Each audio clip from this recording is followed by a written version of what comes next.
Hey everybody, welcome back to another exciting episode of the Maine Morgue. I am your host, Jamie Santamore. I would like to take a moment to say thank you to Wicked Carnival Productions for continuing to do this show. And I want to take a moment to say thank you to all of the viewers out there who made last week's Horror Pack unboxing video one of, if not the most successful and most viewed videos here on the Maine Morgue channel. So thank you very much for that. I greatly appreciate it. I'm going to start off this week before I hit movie talk, and I want to show you guys my latest little package. It is from Horror Pack. My wife ordered this for me as a late anniversary present. It is the very first, brand new, Horror Pack t-shirt. It says, "Join the pack, Horror Pack." I absolutely love this shirt. It's pretty cool. I'll probably wear it during unboxing videos in the future. And there's a few more little cool things in here, I think. A little card that talks about Horror Pack. And it has a little code here on the bottom. Discount code. Join the pack for $3 off. So your discount code is Join the Pack. If you put that in when you sign up, you will get $3 off your first Horror Pack. Horrorpack.com. And lastly, we have... Oh, this is neat. They're stickers. Little Horror Pack stickers. One of these will probably end up on my backpack, and the other one will probably put on somewhere in this office somewhere. Alright, so there's that. Kicking off the show this week, I want to talk about Rob Zombie's Halloween and H2. I watched them both this past week, and they will be movie talk this week. And earlier this week on Facebook, I said that I would be talking about controversial subjects. This is the controversial subject for this week. I was going to talk about something else that was more political later in the show, but I've decided to shelf that because I would like to keep political stuff off this show as much as possible. So, here we go. I absolutely loved Rob Zombie's Halloween and H2. Absolutely loved it. Scout Compton, to me, was a perfect Laurie Strode and brought something new and different to the character, of course, immortalized by the incomparable Jamie Lee Curtis back in 1978 and again in 1981. 1981. Danielle Harris returned to the Halloween franchise, where, of course, she played Jamie Lloyd in Halloween 4 and 5 in the original series, and in the remake, she played Annie Brackett. A really good casting in that, for that role. She's very young looking, she's very pretty, very much looks like a high school student, so good casting there. I enjoyed the complex storytelling of Halloween. I liked the backstory. People bitch about the backstory, how it was too white trash and so forth and so on. For me, I mean, look at other classic horror movies. A Nightmare on Elm Street was a lot of backstory. Friday the 13th, a lot of backstory. A lot of stuff that happened prior to the events of the movie. At least in Halloween, they show you the current events in the movie that lead to Michael 15 years later doing what he does. I liked the backstory. Yeah, it was white trash, but who cares? I mean, really, if you're going to nitpick that much about that part of the movie, that's on you. That's not on Rob Zombie, okay? I get a lot of this on social media. People say, if you're a true Halloween fan, you can't support Rob Zombie's Halloween and H2. And to that, I say that's fucking bullshit. Okay? Because, yes, Halloween, John Carpenter's 1978 Halloween is my absolute favorite movie of all time. However, I think Rob Zombie did an amazing job in retelling the classic movie with his own brand of violence and music and storytelling.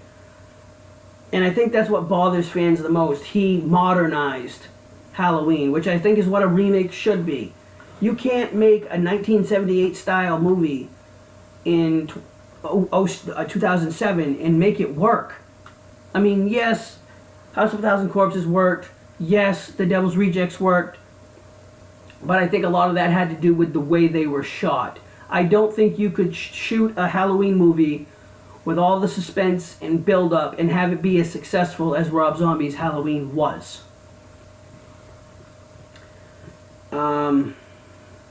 So for those of you that say you can't be a true Halloween fan and like Rob Zombie's Halloween in H2, I ask you why. And that's a serious question. Anybody that watches this video, why should I not like Rob Zombie's films? Email me at themainmorgue@gmail.com. I would really like to have a conversation with all you haters about the Rob Zombie Halloween movies. Tell me why I can't like it because I like the original movies. And I think the main problem with this movie for fans is Rob Zombie gave us something different. And many fans don't like that. And I don't know why. It was different. It was fresh. Yes, the violence was way up. The nudity was way up. The kills were way more than we'd seen in any of the previous Halloween movies. But I think that changes with the time. Like I said, you couldn't have a suspenseful Halloween movie in 2007. You need that brutal kill because that's what fans expected in 2007. And that's just a fact. I mean, that's the way it is.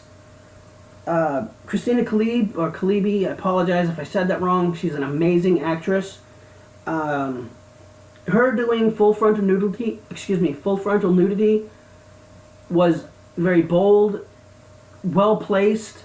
I enjoyed it. I mean, and she did the whole gimmick with, she pulls the blanket down and says, "See anything you like?" And then she goes and gets up to get her beer, and she's full frontal nudity. And then full back nudity when she walks. Very good, very tasteful, I thought.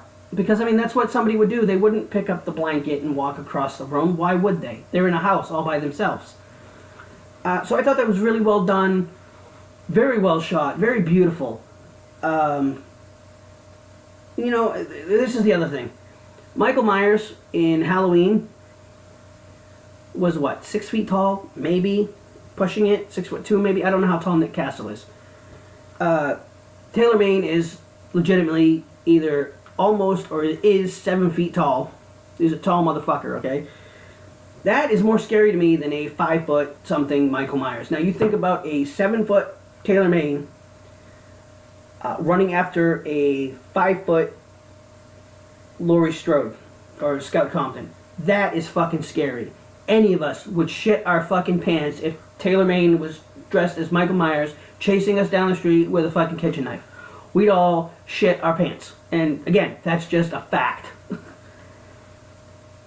I thought Dr. Loomis, played by Malcolm McDowell, was brilliant in this movie. I'm not saying he was better than Donald Pleasance, because I would never say that. But the way Dr. Loomis was portrayed in this movie was fantastic. It gave us something different with with the Dr. Loomis character. And I like what he did with the character. I like that he went off to try to seek fame and fortune on Michael Myers' name. Because, come on, in 2007, that is exactly what would happen. If a psychologist had a child killer in a nut house, interviewing them every day for 15 years, that motherfucker's taking notes for a book. And if he's not, he's a fucking moron. You heard it here first. The ending of this movie was amazing, and whether you've seen the theatrical version or the unrated director's cut, both endings are really good. I like I believe it was the bonus ending. I don't even think it was a director's cut ending. The bonus ending, or the bonus scene that they cut scene, I guess you'd call it. Well, it slipped mine there. Anyways, in the deleted scene, he's outside of the house. He's got Laurie by the throat, or by the body, and he's got the knife up to her throat. And Dr. Loomis is pleading with him to let her go. Please let her go. And she's saying, "Michael, let me go. Michael, let me go." And in that moment, Michael realizes that Laurie, his sister, his baby, his boo, had nothing to do with any of this. And he lets her go, and she walks away, and they shoot him to death, like hundreds of times. They shoot him. They just fill him full of lead. Beautiful ending, very impactful, very raw and emotional. If you feel emotion for the Michael Myers character, which I believe was the intent with the beginning of the movie, they wanted you to feel sympathy for Michael Myers, which I do in both the original and the remake. So on to Halloween 2. And again, I'm going to piss off a lot of fans by saying that I absolutely fucking loved Rob Zombie's H2 because of the character development. You actually get to see how fucked up Laurie becomes from the events of Halloween through the events of Halloween 2. She slowly goes fucking crazy. You get to see how her relationship with Annie is different now than it was in Halloween, prior to the events of Halloween. They were very close. They were almost like sisters. And now they're very strained because they both went through this traumatic event. I mean, Annie even says, you think you're the only one whose life got fucking trashed. And she's not. But Laurie, in her mind, nobody got it worse than her. And, you know, I tend to agree with that. The complexity of the story, I thought, was something that fans have an issue with. And I don't. Because the complexity of the story is what I enjoyed about that movie. The fact that you had to sit there and think about the movie, and it wasn't just Michael going from place to place, just hacking and slashing people for no fucking apparent reason. There was a method to his madness. People don't like the fact that Deborah Myers was a ghost in H2, and that young Michael was in H2 in those scenes.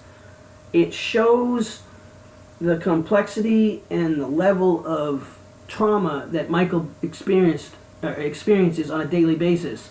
When he sees his mother, she sees him as a little boy, because that's how she remembers him when she killed herself. He was still a little boy, and that's how he remembers his mother. So, you know, people will bitch about that probably for the rest of fucking time, but that was a brilliant piece of film that Rob Zombie brought to us.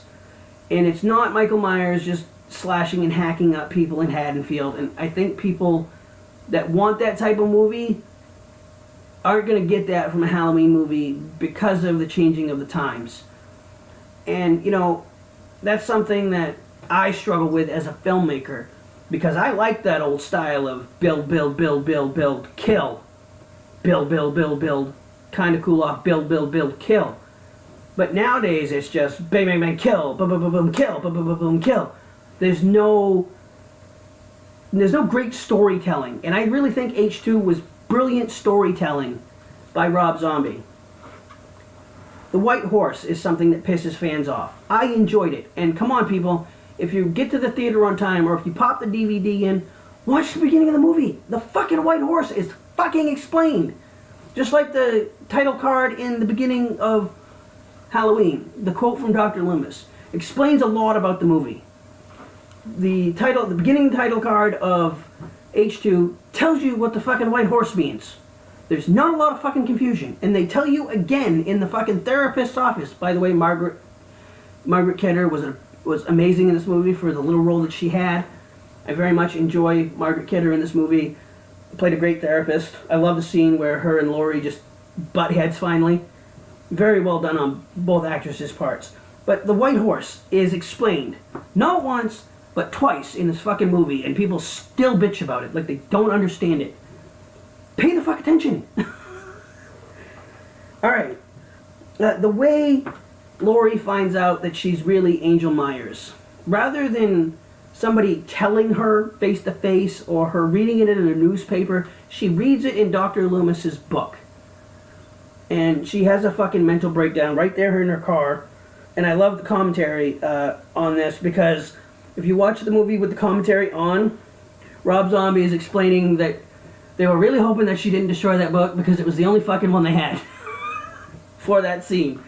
Which is funny if you think about it. I'm always worried about shit like that on a movie set, breaking props and shit. We went through 5 knives filming Sins of Man, Rise of Mortis.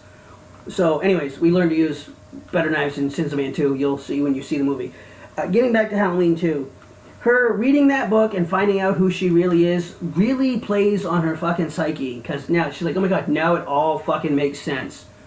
Why I feel the way I feel. Why I've been seeing the things I see. Why I think the way I think.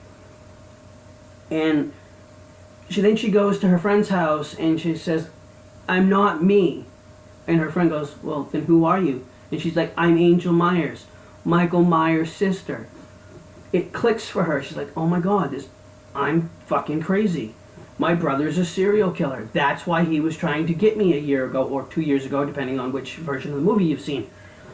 Which is something I really didn't understand, why there was a 1 year difference in the theatrical movie and a 2 year difference between the ending and the beginning, the ending of part 1 and the beginning of part 2 in the unrated director's cut. That was never really explained to me. They might have discussed it on the commentary. I might have missed it. But it's just something that really didn't make sense to me. Anyways,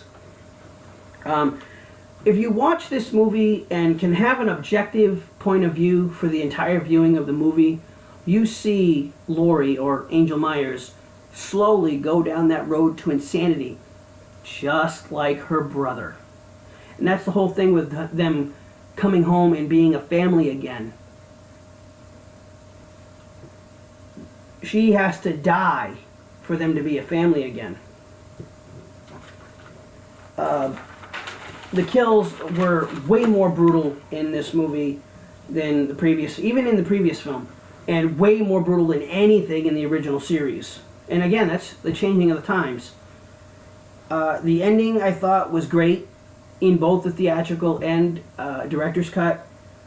And I think fans really disliked the absolute ending of the movie. It ends right here, folks. When in the director's cut, when she walks out of the shed or shack, I think they call it a shack, and Dr. Loomis is laying on the ground. Michael is laying on the ground. She picks up that giant ass fucking buck knife or hunting knife and walks towards Dr. Loomis like she's gonna finish the fucking job, because he might not be dead. And she's shot 3 times. She dies right there next to her brother. She dies. And she goes home with her family. Michael's now dead. She's dead. And her mother's dead. Their mother is dead. They're a family again. I think it's that absolution that fans don't like. When you boil it all down, they don't like the fact, and I do like the fact, that Rob Zombie was able to do something that nobody else had done in the previous Halloween films. He ended it in 2 films. That right there is fucking cinematic genius, and I don't give a shit what you think otherwise. I enjoyed the films. They made sense to me. It wasn't just about Michael Myers killing. Even in Halloween, it wasn't about him just going through town killing. He had a method to his madness. That being said, as far as ratings, I gave Rob Zombie's Halloween 4.5 out of 5 stabs, because I thought it was a damn near perfect movie. As for H2, I gave it 4 3/4 stabs out of 5, just based on the character development and the complexity of the story going from part 1 to part 2. I thought they were both brilliant films. Moving on, I would like to talk briefly about the release date announcement that was on my Horror Pack unboxing video. Basically, due to reasons beyond our control, Wicked Carnival Productions has decided to push up the release date, or push back the release date, I guess would be proper. Push back the release date to November 27th, which is a Sunday. This will allow us as a production company to add in all of the post-production, quote-unquote, movie magic that needs to be put into the movie without feeling so much pressure, because it is a one-man crew doing the editing and all that CGI and all that stuff, green screen, all that stuff. One person is doing it, and that person is Chris Fife, who has 4 other companies that he runs, and he's a touring musician, so he's got a lot on his plate right now. And believe me, ladies and gentlemen, Chris is working his ass off to get this movie done for you guys and make it the best possible movie that he can. I have no doubt of that. I believe in Chris 100%. So, with that being said, there will be no DVD release party at Bull Moose this year due to a scheduling conflict. The release date falls on Black Friday weekend, which was from a business standpoint, a golden opportunity for us to be able to be in store on Black Friday weekend, hopefully driving up our DVD sales. Bull Moose doesn't see it that way. They see it as just a group of people in their store on the busiest weekend of the year. They really couldn't accommodate that, so from a business standpoint, it sucks for us, but on a business standpoint, from their end, I completely understand it. That store isn't very big, and it would be very hard to get 4, 5, 6 of us in there on the busiest shopping weekend of the year. So there is no hard feelings between myself and Bull Moose. Bull Moose has been amazing to us with the release of Sins of Man, Rise of Mortis. We will continue to sell our DVD there. Excuse me. And we are selling Sins of Man 2 Vengeance through Bull Moose and bullmoose.com. If you live in the United States, not anywhere near Bull Moose, you can order the movie on bullmoose.com. If you live outside of the United States, you can order it directly from Wicked Carnival Productions on PayPal. Contact me, wickedcarnivalproductions@gmail.com, and we will work something out via PayPal, because shipping to different countries is different prices and so forth. So contact me and we will work something out. We are, however, without the party at Bull Moose, without the DVD release meet and greet, we are looking for other opportunities. We may actually hold the event in our local community center and put up signs and stuff and post it on social media, promote it on social media.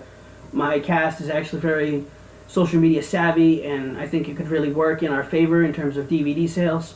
So pay attention to the Maine Morgue here. I'll probably be making an announcement when we get the details finalized, as well as my social media on Facebook, facebook.com/the Maine Morgue, / Wicked Carnival Productions, / Shins of Man Movies. I will post it all the information on those Facebook pages, as well as Twitter. So stay tuned for that. I will update any information as soon as it becomes finalized. Right now I want to give you guys a little bit of a writing update, because I have been working very hard on writing 5 projects simultaneously. They're in various stages of the writing process. Most of them are very early in the outlining process, but one has gone to script writing, and that is our sci-fi film, which I will not release the title until we have it all copywritten and all that stuff. But I've got 34 pages of it written, so about a third of the way there, a third to a quarter of the way there, depending on how long it ends up being. I was able to streamline the story because when I wrote the outline, Chris, who's a huge sci-fi fan, gave me a list of things that I could put in the movie, and I decided instead of just picking 1 or 2, I took the whole list and incorporated it in the outline, which is probably why the outline was 19 pages long. I have a sneaking suspicion that's why. But anyways, during the early writing process, I decided, okay, this is the problem facing this movie, facing the characters in this movie, and that's the problem I'm going to focus on. So it's a singular problem with one focus through the entire movie. I think it'll work better that way. Plus, it leaves the other ideas open for the sequel, which isn't necessarily being planned unless it's needed or asked for by the fans, which we're hoping fans love this movie. We'll see. Chris is going to have to read the script and tell me what he likes, what he dislikes. That's the way Chris and I work, because Chris will be directing the movie. So anyways, I'm still working on the Creepy Clown script. That is still in the very late outlining stages. That's not the title, Creepy Clown, believe me. I'll come up with something better. I just call it that in the notes here.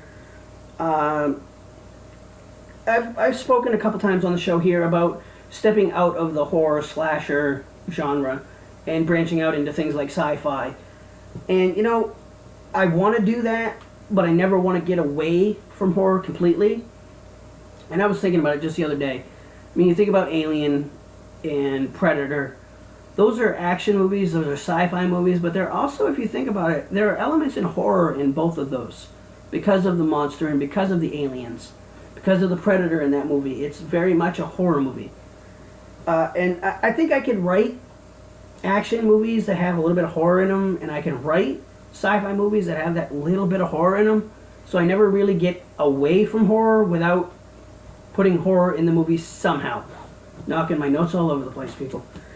So that is what's going on in the writing department of Wicked Carnival Productions, which happens right here, people. This is where the magic happens. Oh my god, I gotta stop watching Cribs. Anyways, talk about dating myself. MTV Cribs, y'all remember that show? Next up, I'm going to answer a 6-pack of questions because you guys really seem to enjoy it when I do that. And that's what I'm going to call it, the 6-pack of questions. Every week, or every other week, depending on how often I get really good questions.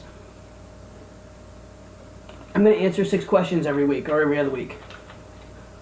And I get tons of emails. These are just happen to be the 6 questions I picked. I think I showed my wife 10 questions and she picked the 6 that she wanted me to answer. So here we go. Question number 1. Who are you voting for? Trump or Clinton? I thought about giving a smart-ass answer to this one. But I'm just going to say that I'm not going to answer that question because I don't have to. It's my right to keep who I vote for a secret. But there's a cute clue somewhere in this office if you pay attention. And I know who I'm voting for. I'm not going to tell anybody. I know who I'm voting for both in the presidential election and my local elections. I actually had a person who was running for, I think it was representative, come to my door, knocked on my door, and stood on my porch with me and had a 20-minute conversation with me about the issues that I feel are important.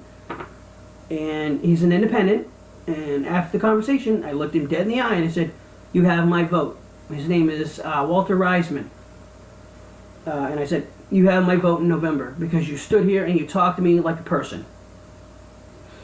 So that is how I'm going to answer that question. Next question. Thoughts on social media, good or bad? And my honest answer is it can be both. I'm very active on social media. Wicked Carnival Productions is very active on social media, getting the word out about our movies and our meet and greets and all that kind of stuff. I do have a personal Twitter account, which I use for any number of things. Also,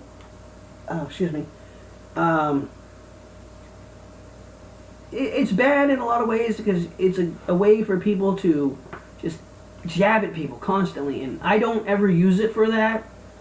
But social media is both good and bad. You take it for what it is, you use it for what it is, and try not to go too far sometimes, I guess is the best way I could put it. Next up, are you a hockey fan? If yes, what are some of your favorite teams? I am a huge Pittsburgh Penguins fan. I am a Bruins fan because I live in Maine. I am a Toronto Maple Leafs fan. I actually support all of the Canadian teams because they invented the sport, ladies and gentlemen. And you know, it's funny, no Canadian team has won the Cup in 20-something years, since the early 90s, or late 80s, I believe it was. And it makes me wonder, what is wrong with Canada? You invented the game. It's like, if Canada doesn't win the gold medal at the Olympics in hockey, I'm like, what happened? You invented the game. You have the best player in the world on your team. Sidney Crosby, by the way, if anybody's wondering who I think the best player in the world is in hockey, is Sidney Crosby. Period. You cannot argue with that. Excuse me. The next question. Do you have two sides? A personal and business side? Yes and no. I try not to be that two people. I try to be the same in both my business and my personal life, because I find it very difficult to be two different people. And when I'm at a business event, or business, like when I'm at a signing, or at a production meeting, or a table read, I'm very much myself. I'm very much myself when I'm directing a movie, which can both be good and bad. Sometimes I get a little too chatty with the cast, and that affects business. I'm working on that, which is one reason I stepped down as director. I can't not talk to my cast. I can't say, okay, let's go, it's action, it's go time. I can say that, but then I want to talk to them afterwards, so it's a thin line. But no, I don't think I have a personal and professional side. I try to be the same all the time, because I don't want to be that really hard-ass boss with people that are donating their time to me, if that makes sense to people. Next question. Who are some of your favorite actresses? I noticed she didn't say actors. So actresses, okay. Scout Compton, I think she's an amazing actress. She used to be a genre, what I considered a genre actress, because she did a bunch of horror stuff. Of course, Halloween, H2, a bunch of other horror movies, and then she started to do other stuff. She was just on Nashville last year. She was on Rosewood this season or last season. Last season, I think they're a fill-in show in the winter. Anyways, or maybe it was spring. I don't remember. Anyway, she did a guest spot on there. She's been on Grey's Anatomy. She was an extra, or actually, she was the focus of one episode. Anyways, Danielle Harris is another actress that I enjoy watching. She's very much a genre actress. I enjoy watching Keira Knightley. I enjoy watching Julia Roberts do her thing. I think Jamie Lee Curtis is an amazing actress. Emma Roberts is an amazing actress. Neve Campbell is an amazing actress who's done a wide array of things. So I'm not just a horror fan, but you can trace a lot of my favorite actors and actresses back to the horror genre. Final question this week. Do you believe in the First Amendment? Absolutely 100% I fucking believe in the First Amendment. I believe we should be allowed to say whatever the hell we want to say, as long as you're not hurting somebody else with your words. I mean, you can't outright fucking slander somebody on the internet just because you think it's okay. Yes, it's within your rights. However, just because you have the right to do something doesn't mean you should do it. If you don't support gay marriage, don't go out of your way to tweet about anti-gay marriage. Don't go out of your way if you're a God-fearing Christian. Don't go out of your way to attack an atheist. I am a believer in Jediism. Do I let that affect my relationship with Christians or atheists or Baptists or Methodists or Jewish people? Absolutely fucking not. I believe that everybody should believe what they want to believe. If I'm a Republican and you're a Democrat or vice versa, that doesn't mean we can't fucking be friends. You know, if you're gay and I'm straight, I'm happily fucking married. I've been with my wife for 21 years. And you're single and fucking everything in sight, I don't hold that against you. That's how you choose to live your life. I choose to be married and have 3 kids. That's just the way the fucking cookie crumbles. So, yes, I believe in the First Amendment. Yes, I believe in freedom of speech, freedom of expression. It's very important in this day and age to have that freedom. Or in any age, really, if you think about it. So, yes, I believe in the First Amendment, freedom of speech. I'm going to wrap up the show this week by talking about fighting for what you believe in. If you have a dream, chase that motherfucker down. Don't quit. Don't ever surrender. You can do anything that you set your mind to. Absolutely anything. If you want to be a musician, learn to play an instrument, learn to sing, be on your fucking way. If you want to make movies, make movies. If you want to write them, learn how to write screenplays. It's really not that fucking difficult. Go online, type in screenwriting software. You can get usually free software trials. I actually use Trelby, which is absolutely 100% free. It does everything for you. It does all the alignment and all that shit for you. You just have to fucking write it. If you want to be a comic book artist, learn how to draw. If you want to be a storyboard artist, learn how to do that. You can do anything you want. Don't ever let anybody tell you you can't. And if somebody tells you you can't, I had people telling me that are very close to me, in my family, telling me that I could not make a movie because I didn't have any skills. You learn skills really fucking fast, let me tell you. And what you don't know, you can bullshit your way through usually. Ask anybody on the cast of Sins of Man, Rise of Mortis. I bullshitted my way through a lot of shit. And months later, I was holding the DVD of Sins of Man, Rise of Mortis in my hands. So, if I can do it, anybody can fucking do it, okay? The key is, no matter what you want to do, surround yourself with like-minded people. People that will not let you fail. People that will not let you quit.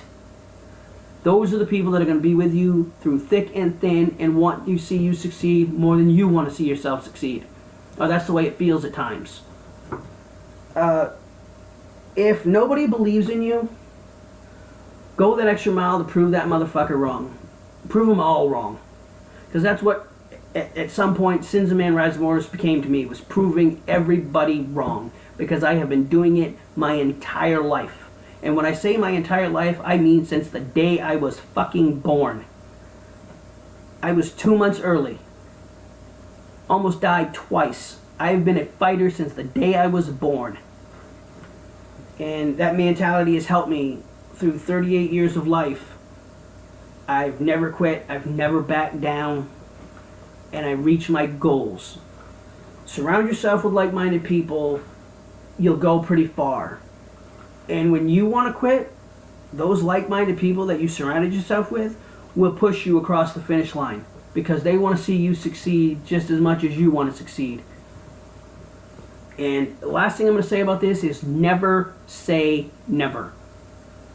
Because as soon as you say, I'm never going to do that, or I'm never going to be able to do this, and you quit, that is when you fail. You do not fail at anything until you quit and walk away. A movie quote that I'll leave you with. It's from the film Rocky Balboa, when Rocky says, "It ain't about how hard you hit. It's about how hard you can get hit and keep moving forward." Keep that in the back of your mind when you're trying to do something. Doesn't matter how hard you can hit something. It matters how hard that something can hit you back, as long as you keep moving forward through the problem. I'm going to say thank you guys for watching this video and all my videos here on the Maine Morgue. Like this video if you enjoyed it. Please subscribe to my channel for updates. I will actually be launching a second video this week of through my horror pack. I'm going to start reviewing the independent movies that I get through them. The first one this week is going to be Deadly Dolly by Heidi Moore, I believe was the woman's name that directed it. She's a phenomenal filmmaker. I really can't wait to start talking about this movie. I was going to do it on Movie Talk this week, but I want to dedicate an entire bonus video this week to this movie because I thought it was fantastic. So please like this video, subscribe to my channel for the Dolly Deadly movie review, and a whole bunch of other stuff coming your way here from the Maine Morgue. Again, folks, just stay humble and stay hungry, my friends. I'll see you guys next week. Actually, later this week I'm going to do that video, and then I'll see you next week with a regularly scheduled episode of the Maine Morgue. Take care, everybody.